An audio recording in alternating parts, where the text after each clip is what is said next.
গত ভিডিওতে আমরা আণবিক বন্ধন আলোচনা করেছিলাম। আজকে আমরা শুরু করছি দশম শ্রেণীর জন্য সমযোজী বন্ধন।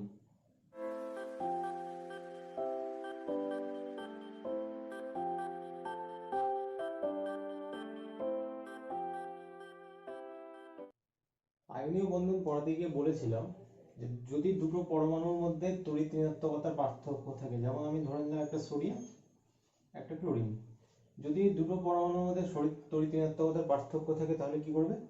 সোডিয়াম, আমরা জানি সোডিয়ামের বাইরে একটা ইলেকট্রন, ক্লোরিনের বাইরে 7, তাহলে সোডিয়ামের ইচ্ছা থাকবে হচ্ছে অষ্টক পূর্তি করার, ক্লোরিনের ইচ্ছা থাকবে অষ্টক পূর্তি করার। তখন যেহেতু সোডিয়াম আর ক্লোরিনের মধ্যে তড়িৎ ঋণাত্মকতার পার্থক্য আছে, তাই সোডিয়াম তার ইলেকট্রনটা ক্লোরিনকে দিয়ে দেবে, দিয়ে নিজে পরিণত হবে Na+ বা ক্যাটায়নে, আর ক্লোরিন পরিণত হবে Cl- বা অ্যানায়নে।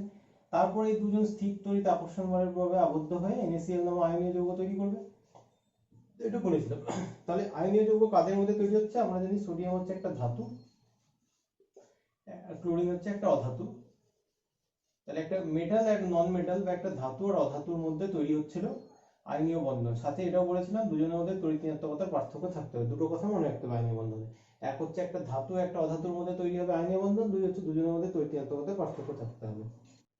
সমযোজী বন্ধনের ক্ষেত্রে যে তিন চারটে কথা মনে রাখতে হবে সেগুলো হলো, আয়নীয় বন্ধন নিয়ে আলোচনা করে ফেলেছি, এবার সমযোজী বন্ধন শুরু করছি। সমযোজী বন্ধন, প্রথম কথা আয়নীয় বন্ধন, যেমন বললাম যে আয়নীয় বন্ধন তৈরি হবে একটি ধাতু ও একটি অধাতুর মধ্যে। সমযোজী বন্ধন দুটি অধাতুর মধ্যে সমযোজী বন্ধন তৈরি হবে, দুটি অধাতু বা দুটি নন মেটালের মধ্যে সমযোজী বন্ধন বা কোভ্যালেন্ট বন্ডিং তৈরি হবে, প্রথম কথা। দ্বিতীয় কথা, আয়নীয় বন্ধনে যেমন ইলেকট্রন জোড় দান করে দেয়, সমযোজী বন্ধনে আয়নীয় বন্ধনে ইলেকট্রন জোড় দান করে না, ইলেকট্রন দান করে। সমযোজী বন্ধনে তারা ইলেকট্রন জোড়কে সমান ভাগে ভাগ করে। এই দুটো পয়েন্ট মনে রাখতে হবে।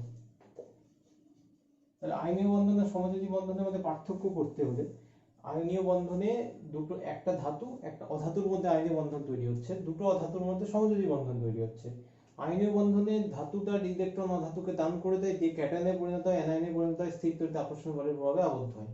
সমযোজী বন্ধনে তারা ইলেকট্রনকে দান করছে না, দুজনে ইলেকট্রনটাকে সমান ভাগে ভাগ করছে, তাই নাম হচ্ছে সমযোজী। এবার কি করে ভাগ করছে সেটা বোঝার জন্য আমরা লুইস ডট মডেলে করব। লুইস ডট মডেল আমরা আয়নীয় বন্ধনে আলোচনা করেছি, যদি কেউ না দেখে থাকো সেখানে গিয়ে দেখে নিও। তো সমযোজী বন্ধনের উদ্দেশ্য একই, যে অষ্টক পূর্তি। তাহলে অষ্টক পূর্তির জন্য দুটো মৌলের পরমাণু নিজেদের ইলেকট্রনকে সমান ভাগে ভাগ করে যে বন্ধন তৈরি করে তাকে সমযোজী বন্ধন বলবো। তাহলে সমযোজী বন্ধনে এবার আমরা যদি সবচেয়ে সোজা উদাহরণ নিই, হাইড্রোজেন পরমাণু H2। তাহলে হাইড্রোজেনের মধ্যে এবার একটা কথা বলে দিই যে সমযোজী বন্ধনকে তিন ভাগে ভাগ করা যায়। এক হচ্ছে এক বন্ধন, যদি দুটো ইলেকট্রন বা এক জোড়া ইলেকট্রন সমান ভাগে ভাগ করে তখন তাকে বলবো এক বন্ধন, যেটাকে একটা দাগ দিয়ে প্রকাশ পাবে। যদি দু জোড়া ইলেকট্রন বা চারটে ইলেকট্রন সমান ভাগে ভাগ করে তাকে বলবো দ্বিবন্ধন, সেটাকে দুটো দাগ দিয়ে প্রকাশ করব। আর যদি তিন জোড়া ইলেকট্রন বা ছটা ইলেকট্রন সমান ভাগে ভাগ করে তাকে বলবো ত্রিবন্ধন, এটাকে তিনটে দাগ দিয়ে প্রকাশ করব। তাহলে সমযোজী বন্ধন তিন প্রকার: এক বন্ধন, দ্বিবন্ধন, ত্রিবন্ধন। এবার দুটো ইলেকট্রন ভাগ করার ফলে একটা বন্ধন তৈরি হবে, চারটে ইলেকট্রন ভাগ করলে দুটো বন্ধন তৈরি হবে, ছটা ইলেকট্রন ভাগ করলে তিনটে বন্ধন তৈরি হবে। এবার আমি হাইড্রোজেনের ক্ষেত্রে সিম্পল এক্সাম্পল দিয়ে সমযোজী বন্ধনটা বোঝানোর চেষ্টা করছি। ধরে নিলাম H2, মানে দুটো হাইড্রোজেন পরমাণু আছে, এই একটা হাইড্রোজেন এই একটা হাইড্রোজেন। এবার হাইড্রোজেনের কি হয়, হাইড্রোজেন অষ্টক সূত্র মেনে চলে না, দ্বৈত সূত্র মেনে চলে, বাইরে দুটো ইলেকট্রন পাওয়ার চেষ্টা থাকে। তাহলে কি, আমরা জানি হাইড্রোজেনের বাইরে একটা করে ইলেকট্রন আছে, যোজ্যতা কক্ষে দিয়ে দিলাম। তাহলে কি হবে, এই হাইড্রোজেন যদি নিজে ইলেকট্রন এঁকে দিয়ে দেয় তাহলে H+ হবে, H- হবে, কিন্তু এদের তো অস্তিত্ব থাকতে পারে না, তাই এটা এইভাবে করবে না। তখন কি করবে, এই হাইড্রোজেন তার ইলেকট্রন, তখন এই কি করে দুটো পেতে পারে, এই কি করে দুটো পেতে পারে, এই হাইড্রোজেন এই ইলেকট্রনটা সমান ভাগে ভাগ করে নিল, এই হাইড্রোজেন এর এই ইলেকট্রনটা সমান ভাগে ভাগ করে নিল। তাহলে কি হলো, এর কাছেও দুটো এর কাছেও দুটো, তাহলে এই দুটো ইলেকট্রন দিয়ে কি হলো, এই হাইড্রোজেন মাঝে দুটো ইলেকট্রন, এই দুটো ইলেকট্রন দিয়ে একটা বন্ধন তৈরি করলো, যাকে আমরা সিঙ্গেল বন্ড বা এক বন্ধন বলি, যেটাকে একটা দাগ দিয়ে প্রকাশ করি। তাহলে কি, এর দুটো ইলেকট্রন দরকার ছিল, তাহলে ওর ইলেকট্রনটা ভাগ করে নিল, এর দুটো ইলেকট্রন দরকার ছিল, ওর ইলেকট্রনটা ভাগ করে নিল। বাস্তবে যদি চিত্রটা বোঝার চেষ্টা করি, তাহলে এই একটা হাইড্রোজেনের নিউক্লিয়াস, বাইরে কক্ষপথ, এই আরেকটা হাইড্রোজেন নিউক্লিয়াস, বাইরে কক্ষপথ। এবার কি হবে, এখানে সাপোজ একটা ইলেকট্রন ঘুরছে, তো ঘুরতে ঘুরতে এখানে একটা ইলেকট্রন ঘুরছে, ঘুরতে ঘুরতে কি হবে, ইলেকট্রনটা কখনো কখনো এর কক্ষপথে চলে আসবে, তখন এর কাছে কটা ইলেকট্রন আসবে, দুটো। সাপোজ এর ইলেকট্রনটা ঘুরতে ঘুরতে এর কক্ষপথে চলে এলো, তখন এর কাছে দুটো ইলেকট্রন হয়ে গেল। এবার সাপোজ এর ইলেকট্রনটা ঘুরতে ঘুরতে কখনো এর কাছে চলে এলো, এর কক্ষপথে চলে এলো, তখন এর কাছে দুটো ইলেকট্রন হয়ে গেল। এভাবে দুজনের বাইরে কটা ইলেকট্রন বলবো, দুটো ইলেকট্রন, কখনো কখনো। তো এটাই হচ্ছে সেই ইলেকট্রন ভাগ করে নেওয়া বা ইলেকট্রন শেয়ারিং, যে একটা ইলেকট্রন দুজনের সমান ভাগে ভাগ করে নিচ্ছে, তাহলে এর বাইরে দুটো, এর বাইরে দুটো, দুজনেই দ্বৈত সূত্র মেনে চললো, বা দুজনের যোজ্যতা পক্ষে দুটো ইলেকট্রন হয়ে গেল, দিয়ে এরকম সমযোজী এক বন্ধন তৈরি করছে। এবার তাহলে বললাম একটা বন্ধনের মধ্যে দুটো ইলেকট্রন আছে। একইভাবে আমরা যদি আরো অণুর গঠন ব্যাখ্যা করার চেষ্টা করি, তাহলে দুটো অণু নিয়ে করলাম, এবার তিনটে অণু নিয়ে যদি করার চেষ্টা করি, সবচেয়ে সোজা একটা উদাহরণ ব্যাখ্যা করার চেষ্টা করছি সমযোজী এক বন্ধনে, জল। তাহলে যখন আমি আয়নীয় বন্ধনেও বলেছিলাম যে যখন, বা সমযোজী বন্ধনেও বলছি, যখন আমার কাছে একাধিক পরমাণু আছে, তখন তার মধ্যে সবচেয়ে কম সংখ্যক যে পরমাণু উপস্থিত আছে সেটা হচ্ছে কেন্দ্রীয় পরমাণু। তাহলে এখানে কেন্দ্রীয় পরমাণু হচ্ছে অক্সিজেন।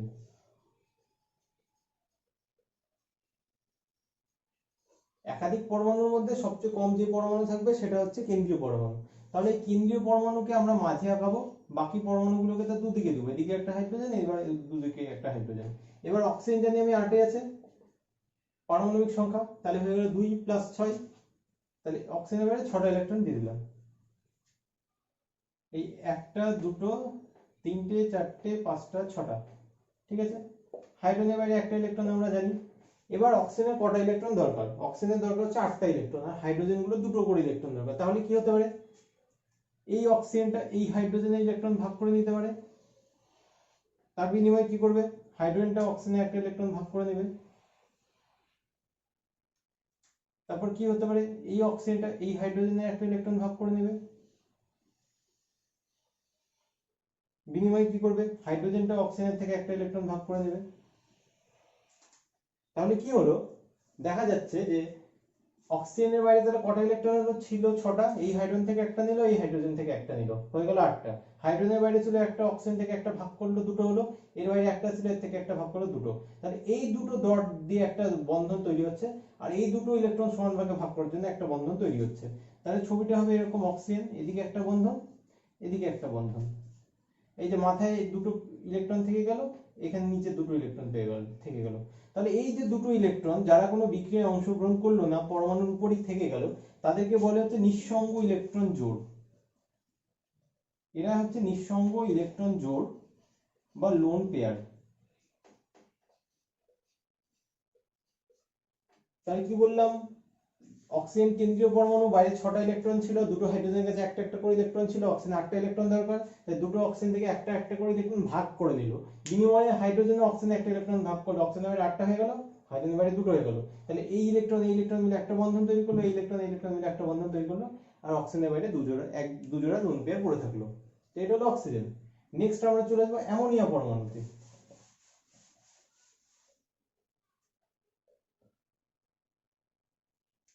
অ্যামোনিয়া পরমাণু আবার ওই একই কথা, যে সবচেয়ে কম সংখ্যক উপস্থিত আছে তাকে কেন্দ্রীয় পরমাণু বলে। তাহলে কেন্দ্রীয় পরমাণু হচ্ছে নাইট্রোজেন, আঁকিয়ে দিলাম। আবার একই, বাকি যে পরমাণু আছে তিন দিকে দিয়ে দেবো, তিন দিকে তিনটে হাইড্রোজেন। নাইট্রোজেনের অ্যাটমিক নাম্বার হচ্ছে 7, তাহলে 2,5 জানি, তাহলে নাইট্রোজেনের বাইরে 5টা ইলেকট্রন দিয়ে দেবো, 1 2 3 4 5, আর হাইড্রোজেনের বাইরে একটা ইলেকট্রন। তাহলে এবার নাইট্রোজেন 5টা ইলেকট্রন দরকার, কটা ইলেকট্রন, আরো 3টে ইলেকট্রন, তাহলে 8টা হবে। তাহলে কি করবে, এই নাইট্রোজেন হাইড্রোজেনের ইলেকট্রনটাকে ভাগ করে নেবে, বিনিময়ে হাইড্রোজেন ও নাইট্রোজেন ইলেকট্রনটাকে ভাগ করে নেবে। নাইট্রোজেন এই হাইড্রোজেনের ইলেকট্রনটাকে ভাগ করে নেবে, বিনিময়ে এই হাইড্রোজেন নাইট্রোজেন ইলেকট্রনটাকে ভাগ করে নেবে। নাইট্রোজেন হাইড্রোজেনের এই ইলেকট্রনটাকে ভাগ করে নেবে, বিনিময়ে হাইড্রোজেনটা নাইট্রোজেনের এই ইলেকট্রনটাকে ভাগ করে নেবে। তাহলে নাইট্রোজেনের বাইরে ছিল 5টা ইলেকট্রন, 3টে হাইড্রোজেন থেকে একটা একটা একটা করে ইলেকট্রন ভাগ করলো, কটা ইলেকট্রন হলো? 8টা ইলেকট্রন। আর হাইড্রোজেনের বাইরে একটা ইলেকট্রন ছিল, নাইট্রোজেন থেকে একটা একটা করে ভাগ করলো, কটা হলো? 2টো ইলেকট্রন। তাহলে না এই দুটো প্রত্যেক দুটো জোড়া জোড়া ইলেকট্রন মিলে একটা বন্ধন তৈরি করলো, এক বন্ধন। তাহলে এই এক বন্ধন, এই একটা বন্ধন, এই একটা বন্ধন, তাহলে 3টে এক বন্ধন তৈরি হলো। আর এই যে মাথায় এক জোড়া বা দুটো ইলেকট্রন পড়ে থাকলো যা কোনো বিক্রিয়ায় অংশগ্রহণ করলো না, তাহলে এটাই হচ্ছে নিষ্ক্রিয় ইলেকট্রন জোড় বা লোন পেয়ার। লোন পেয়ার বা নিষ্ক্রিয় ইলেকট্রন জোড়, যাকে অনেক সময় এলপি দিয়েও লেখা হয়, হলো অ্যামোনিয়া অণুর গঠন ব্যাখ্যা। নেক্সট আমরা চলে আসছি আরেকটা একযোজী এক বন্ধন যুক্ত অণুর গঠন ব্যাখ্যা, যার নাম হচ্ছে মিথেন।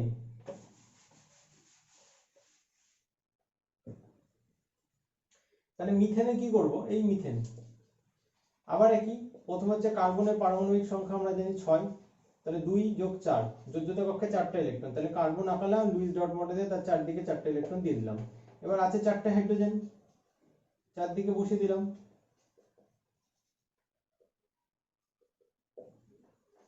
প্রত্যেকটা হাইড্রোজেন একটা ইলেকট্রন। এবার কার্বনের 4টা ইলেকট্রন দরকার হচ্ছে আরো 4টে, তাহলে এই কার্বনটা এই হাইড্রোজেনের একটা ইলেকট্রন ভাগ করলো, এই হাইড্রোজেনের একটা ইলেকট্রন ভাগ করলো, এই হাইড্রোজেনের একটা ইলেকট্রন ভাগ করলো, এই হাইড্রোজেনের একটা ইলেকট্রন ভাগ করলো, তাহলে ছিল 4টা, আর 4টা ইলেকট্রন ভাগ করলো, কটা হলো? 8টা ইলেকট্রন।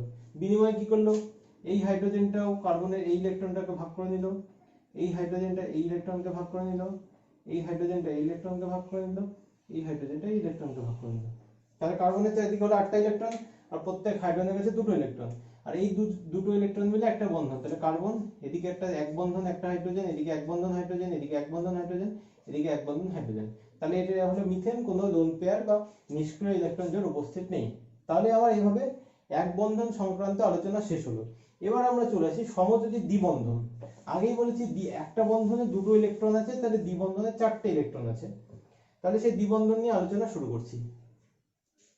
দ্বিবন্ধনে আমরা যে অণুর গঠন করব সেটা হচ্ছে অক্সিজেন, O2। তাহলে আমরা জানি O2 মানে দুটো অক্সিজেন আছে, এই একিয়ে ফেললাম, এই একটা একিয়ে ফেললাম। অক্সিজেন হচ্ছে 8 আছে, তার মধ্যে 2, 6, তাহলে বাইরে 6টা, এর বাইরে 6টা ইলেকট্রন, এর বাইরে 6টা ইলেকট্রন। তাহলে অক্সিজেনের 6টা ইলেকট্রন হয়ে গেল। এবার দরকার কটা ইলেকট্রন? 2টো করে ইলেকট্রন দরকার। তাহলে কি করবে? এই অক্সিজেন এর থেকে 2টো ইলেকট্রন ভাগ করে নেবে, এই অক্সিজেন এর থেকে 2টো ইলেকট্রন ভাগ করে নেবে, তাহলে দুজনে 8টা হয়ে গেল। এবার প্রত্যেক দুটো ডটে একটা বন্ধন তৈরি হবে, এই দুটো ডট মিলে একটা বন্ধন তৈরি করবে, মানে এই দুটো বা একটা পেয়ার মিলে একটা বন্ধন তৈরি করবে, আর এই দুটো বা একটা পেয়ার মিলে একটা বন্ধন তৈরি করবে। তাহলে দেখতে কেমন হবে? অক্সিজেন দুটো বন্ধন বা ডবল বন্ড, ও মাথায় 2 জোড়া লোন পেয়ার, এই অক্সিজেনের মাথায় 2 জোড়া লোন পেয়ার। তাহলে এটা হয়ে গেল অক্সিজেন অণুর গঠন। দ্বিবন্ধন আছে কারণ 4টা ইলেকট্রন ভাগ করেছে, বা দুটো দুটো করে ইলেকট্রন ভাগ করেছে, তাহলে 2টো ইলেকট্রন একটা বন্ধন তৈরি হবে, 4টা ইলেকট্রনের 2টো বন্ধন তৈরি হবে। নেক্সট আমরা চলে আসছি ট্রিপল বন্ড বা ট্রিপল বন্ডের উদাহরণে। ত্রিবন্ধন বা ট্রিপল বন্ডের উদাহরণে ত্রিবন্ধন যুক্ত অণুর উদাহরণ হচ্ছে নাইট্রোজেন। শুরু করছি নাইট্রোজেন। এবার আমরা কি জানি? নাইট্রোজেন, দুটো নাইট্রোজেন একিয়ে ফেললাম, নাইট্রোজেনের পারমাণবিক সংখ্যা হচ্ছে 7, 7 মানে 2 যোগ 5, তাহলে 5টা দিই, 1 2 3 4 5, 1 2 3 4 5, তাহলে 5টা আছে, দরকার কটা? 3টা, এরও 5টা আছে, দরকার 3টা। তাহলে এই নাইট্রোজেন এর 3টে ইলেকট্রন ভাগ করলো, এই নাইট্রোজেন এর 3টে ইলেকট্রন ভাগ করলো, তাহলে দুজনের বাইরে 8টা একটা করে হয়ে গেল। এবার আগেই বলেছি দুটো ইলেকট্রনে একটা বন্ড তৈরি হবে, এই দুটোতে একটা বন্ড, এই দুটোতে একটা বন্ড, এই দুটোতে একটা বন্ড, তাহলে কটা বন্ড তৈরি হলো? 3টে, 1 2 3, আর এই যে মাথায় এক জোড়া করে লোন পেয়ার পড়ে থাকলো, তাহলে এটা হয়ে গেল N2 অণুর গঠন। N ট্রিপল বন্ডের দুজনের মাথায় এক জোড়া করে লোন পেয়ার। নেক্সট আমরা চলে আসছি একটু জটিল ইথিলিন মলিকিউলের গঠন ব্যাখ্যা, ইথিলিন অণুর গঠন। তাহলে ইথিলিন আমরা শুরু করতে চাইছি, ইথিলিন যার সংকেত হচ্ছে C2H4। তাহলে আমরা দেখতে পাচ্ছি C2H4, তাহলে আমি আগেই বলেছিলাম যদি কোনো একটা পরমাণু কম থাকে তাহলে কেন্দ্রীয় পরমাণু হবে, কিন্তু এখানে তো কোনো একটা পরমাণু নেই, মানে কার্বন দুটো আছে, হাইড্রোজেন 4টে। তাহলে এটা বুঝতে পারছি যে দুটো কার্বন অবশ্যই কেন্দ্রীয় পরমাণু হবে, কারণ হাইড্রোজেন মাঝে হতে পারে না। হাইড্রোজেন যোজ্যতা এক, মাঝে হলে দুজনের সাথে বন্ধন করতে হবে। সাপোজ স্ট্রাকচারটা যদি আমি এরকম করে আঁকানোর চেষ্টা করতাম, তাহলে কি হতো? হবে না, কারণ হাইড্রোজেন তো কখনোই মাঝে হতে পারে না, কারণ হাইড্রোজেনের তো একটা ইলেকট্রন আছে, তাহলে একটা ইলেকট্রন থাকলে এর সাথে করবে না এর সাথে করবে, তাই হাইড্রোজেন কখনোই মাঝে হতে পারে না। তাহলে এটা খুব পরিষ্কার যে আমি যখন এটাকে করব আমি এটাকে দুভাগে ভাগ করে দেবো। এটাকে আমি যদি এইভাবে ভাবি CH2 সমান দুভাগে C2H4, তাহলে আমি C2H4 কে কি লিখতে পারি, দুটো CH2, তাহলে এদিকে একটা CH2 নিলাম, তার পাশে একটা CH2 নিলাম। এবার কার্বাইডে কটা ইলেকট্রন, কার্বনের আমরা জানি 6 পারমাণবিক সংখ্যা, তাহলে 2 আর 4 যোজিত কক্ষে 4টে ইলেকট্রন আছে। এবার আমি তো বুঝতে পারছি এই হাইড্রোজেনকে একটা দিতে হবে, এই হাইড্রোজেনকে একটা দিতে হবে, তাহলে বাকি দুটো এদিকে। এরও তাই, এই হাইড্রোজেনকে একটা দিতে হবে, এই হাইড্রোজেনকে একটা দিতে হবে, তাহলে বাকি দুটো এদিকে।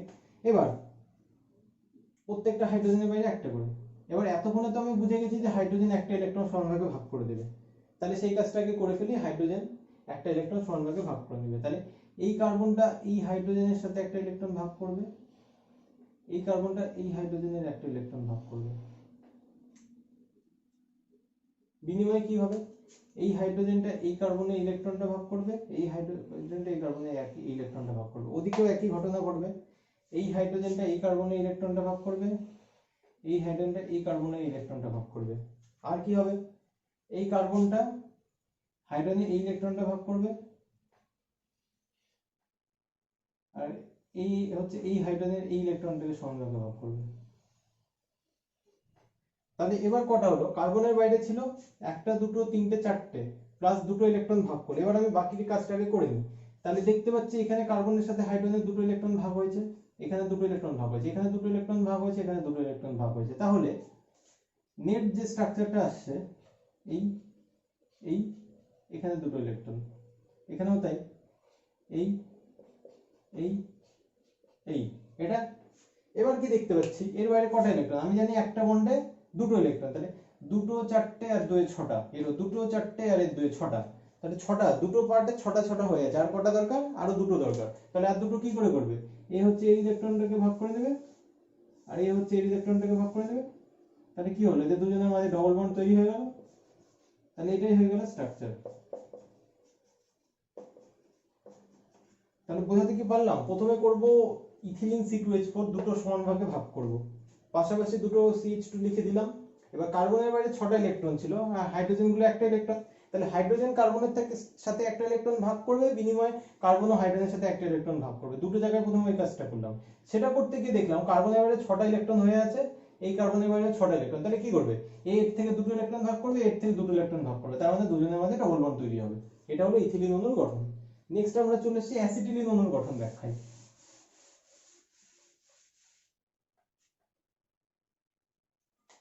অ্যাসিটিলিন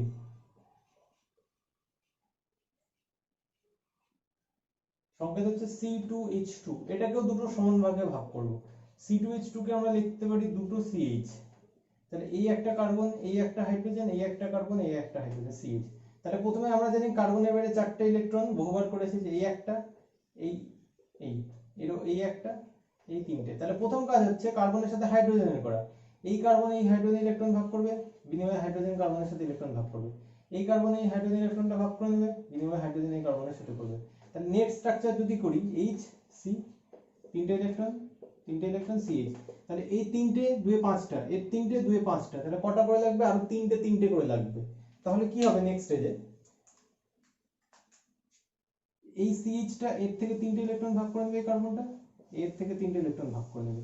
তাহলে কি হবে, প্রত্যেকের মধ্যে একটা, দুটো, তিনটে বন্ড তৈরি হবে। তাহলে নেক্সট স্ট্রাকচার হবে HC ট্রিপল বন্ড CH। তাহলে এই হয়ে গেল আমার অ্যাসিটিলিন অণুর গঠন ব্যাখ্যা সমযোজী বন্ধন দিয়ে। নেক্সট, সমযোজী বন্ধন দ্বারা যে যৌগ তৈরি হয় তাদেরকে আমরা বলি সমযোজী যৌগ। তাহলে এই সমযোজী যৌগের সাথে আয়নীয় যৌগের কি পার্থক্য আছে সেটা আমাদেরকে আলোচনা করতে হবে। একদিকে সমযোজী যৌগ,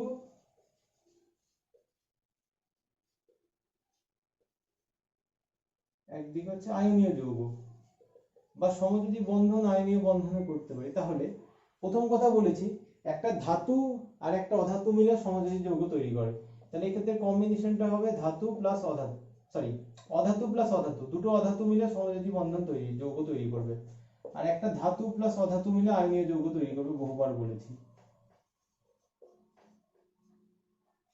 এখানে কি হয়, এখানে ইলেকট্রন দান করে, একজন দান করে একজন গ্রহণ করবে, একজন ইলেকট্রন দান করবে অপরজন ইলেকট্রন গ্রহণ করবে। আয়নীয় উল্টো বলছি, উল্টো হচ্ছে। এখানে সমযোজী যৌগে ইলেকট্রন সমান ভাগে ভাগ করে, সমযোজী যৌগে ইলেকট্রন সমান ভাগে ভাগ করবে বা শেয়ার করবে। এদিকে হচ্ছে একজন ইলেকট্রন, আয়নীয় যৌগে একজন ইলেকট্রন দান করবে, অপরজন ইলেকট্রন গ্রহণ করবে। এবার সমযোজী যৌগে এবার কি হয়, সমযোজী যৌগগুলো সাধারণত তরল বা গ্যাসীয় হয়, সমযোজী যৌগগুলো সাধারণত তরল বা গ্যাসীয় হয়। ব্যতিক্রম আছে কঠিন সমযোজী যৌগ, যেমন চিনি, গ্লুকোজ ইত্যাদি। ব্যতিক্রম হচ্ছে চিনি, গ্লুকোজ, যাহারা কঠিন। সাধারণত সমযোজী যৌগ তরল বা গ্যাসীয়, ব্যতিক্রম হচ্ছে চিনি, গ্লুকোজ, যারা কঠিন। আয়নীয় যৌগগুলো বেশিরভাগই কঠিন। এটা হলো 3টে পার্থক্য হলো। 4 নম্বর পার্থক্য কি হবে, আয়নীয় যৌগগুলো যেহেতু স্থির তড়িৎ আকর্ষণ বলের প্রভাবে আবদ্ধ আছে, তাই এদের গলনাঙ্ক স্ফুটনাঙ্ক বেশি,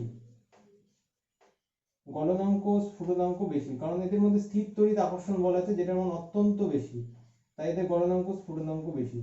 সমযোজী যৌগের গলনাঙ্ক স্ফুটনাঙ্ক কম, মানে মেল্টিং পয়েন্ট ও বয়লিং পয়েন্ট লেস তুলনামূলক।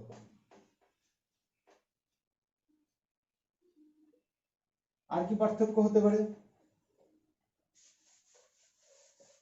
আয়নীয় যৌগগুলো গলিত অবস্থায় বা দ্রবীভূত অবস্থায় তড়িৎ পরিবহন করে। এরা কি করে, 5 নম্বর, তড়িৎ পরিবহন করে।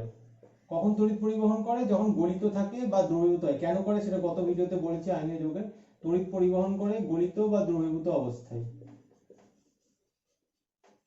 সমযোজী যৌগ করে না, তড়িৎ পরিবহন করে না। তারপর 6 নম্বর, আয়নীয় যৌগগুলো হচ্ছে, এরা হচ্ছে ধ্রুবীয় দ্রাবকে দ্রবীভূত হয়, মানে পোলার সলভেন্টে দ্রবীভূত হয় আয়নীয় যৌগ। এরা হচ্ছে অধ্রুবীয় দ্রাবকে দ্রবীভূত হয়।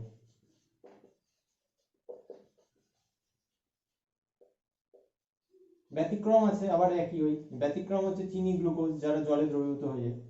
ব্যতিক্রম হচ্ছে চিনি, গ্লুকোজ, যারা ধ্রুবীয় দ্রাবকে দ্রবীভূত। মানে এই হলো আমাদের আয়নীয় যৌগ, সমযোজী যৌগ, আয়নীয় যৌগের বিভিন্ন গঠন ব্যাখ্যা, সমযোজী যৌগের গঠন ব্যাখ্যা লুইস মডেল দিয়ে, আর সমযোজী ও আয়নীয় যৌগের পার্থক্য। তো এখানেই আমাদের এই চ্যাপ্টারটা শেষ হলো। নেক্সট ভিডিওতে আমরা অন্য চ্যাপ্টার স্টার্ট করব।